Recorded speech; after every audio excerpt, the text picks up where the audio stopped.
What do you think your biggest problem as a real estate investor is? Do you think it's money? Do you think it's people? Do you think it's the market? Do you think it's the banks? Do you think it's the big REITs that are buying up all the real estate? None of the above.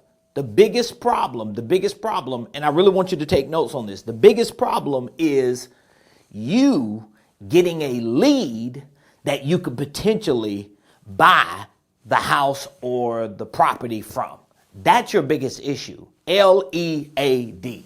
All right? I want you to write this down.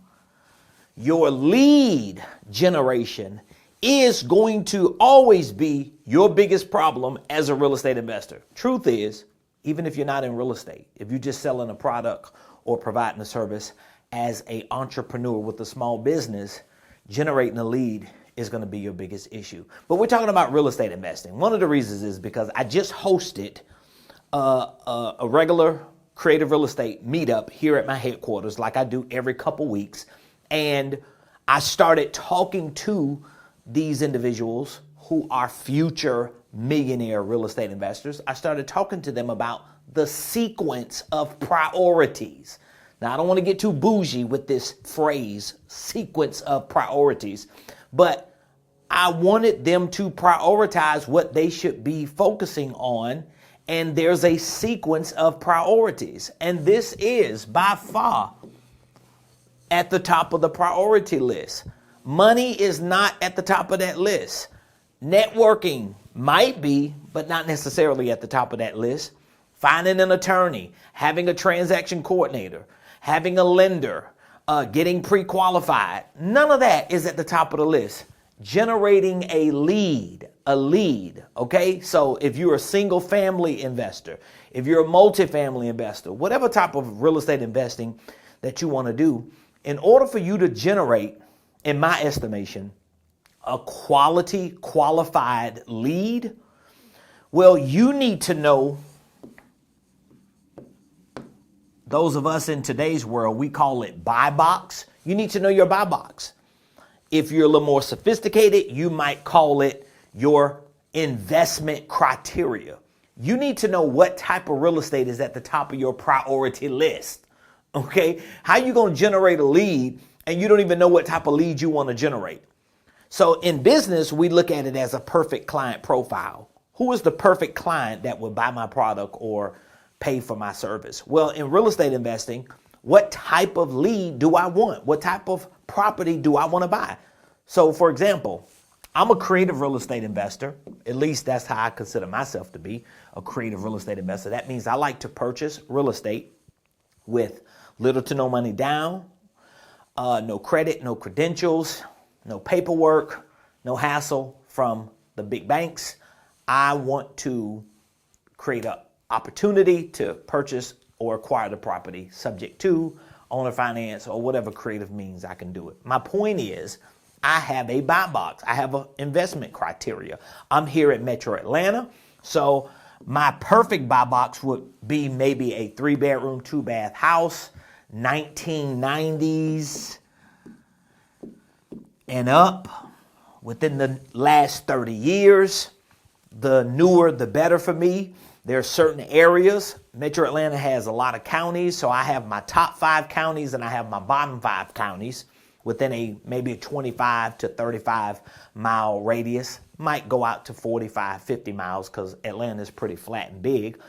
But nevertheless, I have other data points that make up my buy box or my investment criteria. So what does that do for me? Well, it makes it easier for me to know what kind of lead I want to generate.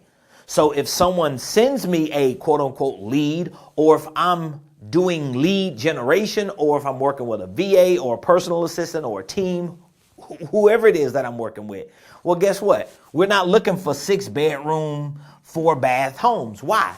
It doesn't meet my investment criteria. We're not looking for mobile homes.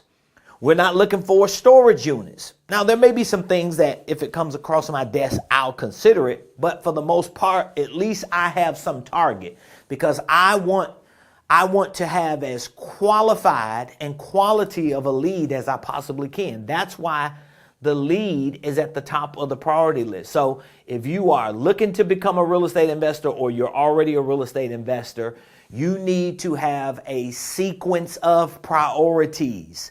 You need to put a priority list. What is the most important thing for me as a real estate investor? A lead. I need a lead. I need a potential seller who has a certain motivation or pain point or situation, and they have a property that because of their situation, their motivation, their pain point, they may need to sell that property so that I can gather their name, their number, their information, which is so easy today for investors because you can skip trace on a lot of investor-friendly platforms, so that I can either have my VA, my PA, acquisition person, or myself reach out to them through mailers, letters, postcards, door knocks. I could call them, email them, whatever I'm going to do. I need to have that quality, qualified lead. And that lead needs to be based on my buy box, my personal investment criteria. Now, I got so many other things on that list of a sequence of priorities, but this is by far the most important priority for you as a real estate investor. Because guess what? If you don't have a lead, you ain't got nothing. Let me give you number 2, because I know you're like, man, what's next? Well, guess what? The deal. Well, the deal is going to come from the what? The lead. Because this is a human, in most cases, who has a home. And if I'm able to have a conversation and communicate and solve their problem, find their motivation, understand what their pain points are, create a solution and a strategy for them, and we say we're going to make something happen, that means we have a deal.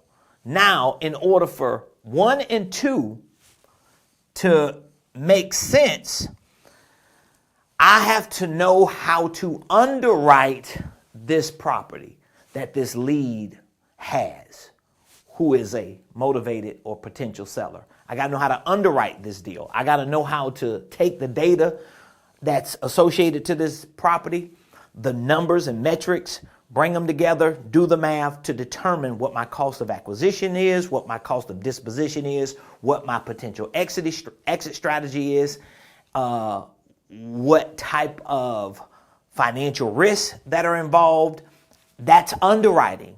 So underwriting is going to be very critical, especially for number 1 and number 2 on this priority list. All right. So if you don't know how to underwrite a deal, you need to have somebody that does, and you need to learn that, which, by the way, we have some free resources for you. Number 3 would be the debt. The debt, meaning that, is there an underlying loan that I'm taking over?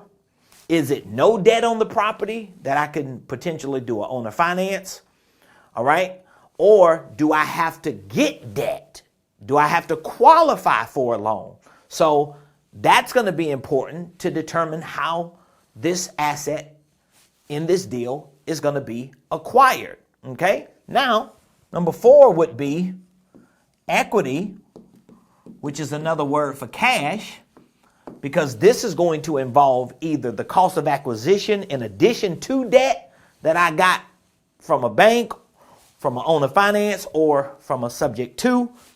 It's either going to be the cash that I need or the equity that's going to be needed as a cost of acquisition, or it could be the total cost to purchase the property. Either way, I want you to notice something. A lot of investors think, oh, I need money. Oh my God, I ain't got no money. My credit, my this. And guess what? This is number 4 on the list. Money is not the issue. The lead is the issue. And then after the lead, the deal. I promise you this. If you have quality, qualified leads for the type of properties you want, and you start communicating with those owners / potential sellers, and you strike a deal by having a contract signed, right? Even if you ain't got money, even if you ain't even got credit or relationships with banks to get debt, or hard money lenders or private money lenders, I can promise you this.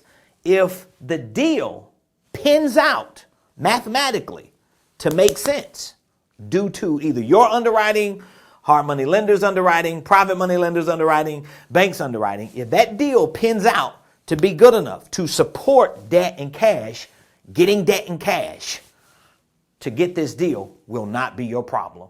I promise you. And number 5, I'm going to use the word team, which could also be network. And as I mentioned earlier, maybe network needs to be at the top, because if you have the right network, you could get the right leads, you can get the right deals, debt and equity or cash is not going to be a problem. So I'm using the word team more specifically for 5, because if I get the right leads, strike the right deals, determine the debt, equity, or cash that needs to be involved to acquire the property, and I have the right team, I'm talking about transaction coordinators, agents, lenders, attorneys, coaches, community members that are kind of in the network part of this fifth priority, I'm going to be able to get to that closing table and make it happen. So you always need to understand the sequence of events, and don't get caught up on, oh my God, I don't have an attorney, I don't have a TC. I know people right now, they waste all their time trying to find the right attorney, right title company, right this. I'm not saying that's not important, but it's not as important as a lead. Okay? Because if I get the right leads, quality, qualified leads, and I can strike a deal, guess what? 3, 4, and 5, we will figure that out, because you won't have to find them. They will find you. Listen, what I want you to do, look in the description. We have links to free resources. We have free underwriting worksheets. We have a lot of content on YouTube teaching you the ins and outs of creative real estate investing. There's a contact number if there's anything that my team and I can do to help you, to provide resources or more information to you. Don't hesitate to text us, call us, reach out to us. We are here. We want to help you start, structure, and at some point scale your business, your income streams, especially in real estate. Also, don't forget to like, share, leave your boy a comment, and subscribe to my YouTube page. Whenever you're on other platforms, type in the search Ramon Preston and follow me, and I'll see you on the other side.